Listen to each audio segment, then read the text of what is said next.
Good evening. Your lesson this evening is on prepositions. Prepositions are actually really fun when you get to work with them. They modify nouns or verbs, and once you get used to them, they're pretty easy. So we're going to be working on prepositions today.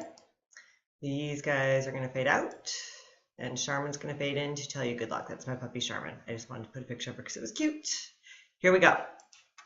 You are going to make a 4-pane window foldable. So you're going to need to stop the tape or stop the recording, and you are going to have to make this foldable, please. Please label it like the example on the left, where you put preposition basics across the bottom, prepositions, prepositional phrase, object of the preposition, and not a preposition. When you're done doing that, you can start the recording again. The inside, for each section, you should have definition and example written down. You're going to write the definition, which is always underlined, and then the example. Do that right now, please. All right, so you don't have to write anything from this slide. I just need to let you know what a phrase is. A phrase is simply a group of words that stand together as a single unit, typically as part of a clause or a sentence. They do not have a subject and a predicate. There's no noun verb team in a phrase, but they are words that go together. Examples of phrases: of strength. Those words go together, but there's no noun. Oh, and now you can hear Charmin. Over a bamboo dragon. See, she's trying to encourage you.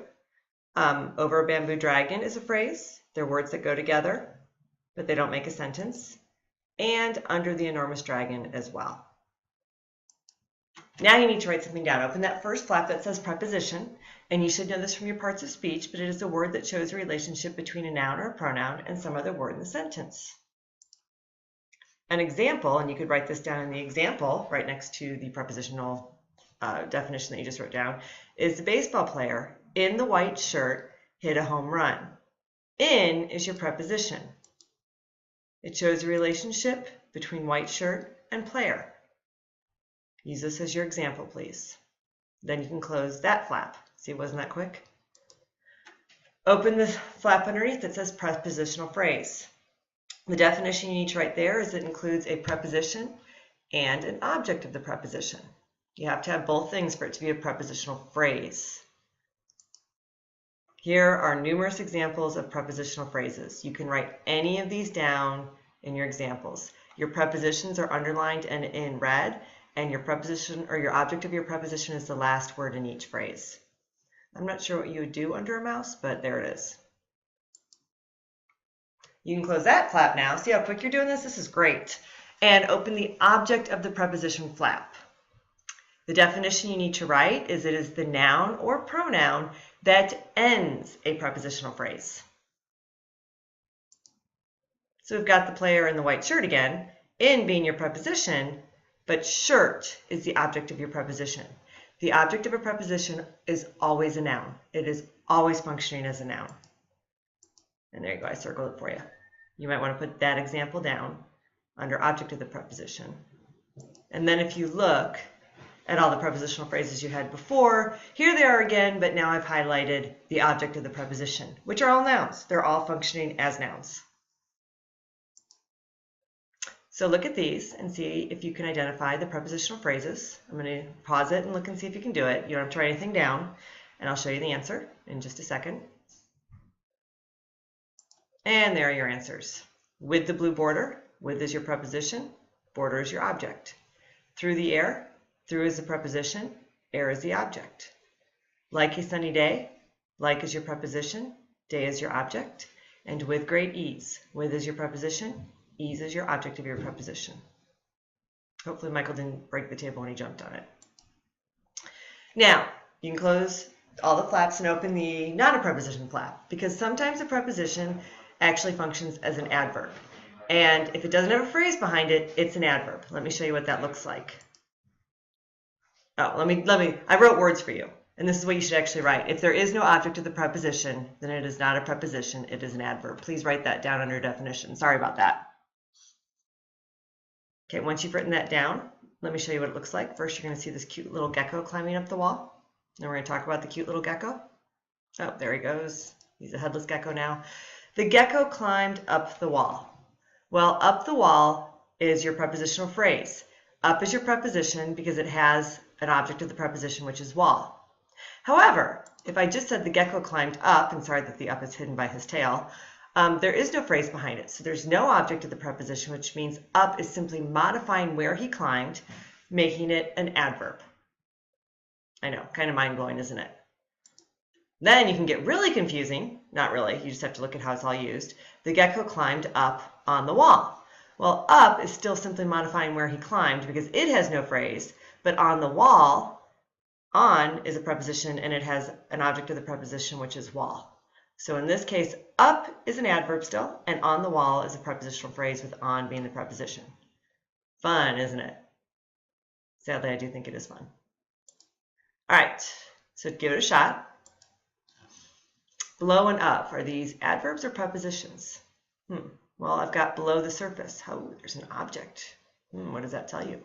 Of the pond, yet another object. What does that tell you? Hopefully it tells you that it's a preposition. Then I've got I jumped up and Amy jumped down. If I look at up, there's no object. And if I look at down, there's nothing behind it. There's no object. So hopefully you thought that through and realized that that is an adverb. Think about this one now. What is near? Hopefully you came up with adverb. And what is across the bus and to the purple-haired boy? Hopefully you came up with preposition, because I know you're all smart. Important notice. And I've said this in class, but I love saying it because there's very few things in the English language that are absolute, and this is absolute. You will never find the subject or predicate of a sentence in a prepositional phrase. It's one rule of the English language that is true 100% of the time. So see the subject? Nope, never there. See the predicate? Nope, never in a prepositional phrase. Nice to know, because what you're going to learn to do is when you analyze a sentence, identify all the prepositional phrases first, and then you never have to think about them again. It's really nice. Oh, brain break. Just thought I'd give you one. It's a short one. See if you can say English is a difficult language. It can be understood through tough, thorough thought, though. Say it 5 times fast. Let me know how you did. This is now what the inside of your notes should look like. Make sure you have these all. You can copy them if you need to right now. And then we're going to do a little bit of singing because, you know, it's fun to sing. So I have a song, and I know that all of you are like, my 5th grade teacher taught me this. Great. Please go back and tell her that your 6th grade teacher said thank you. But just in case she didn't teach you this or you have forgotten it, you can sing all the prepositions to the tune of Yankee Doodle. And I actually did it on my phone, so you don't actually have to hear my voice sing. So hopefully you'll be able to hear the recording. And here they are.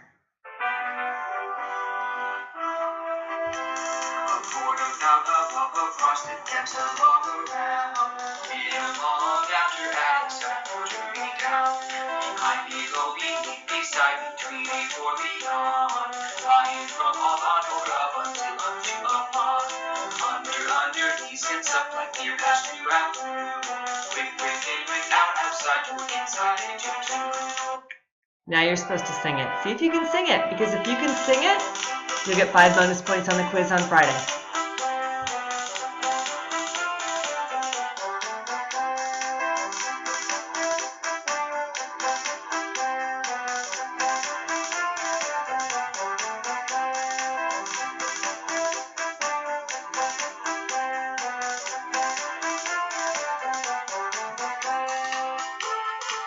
All right.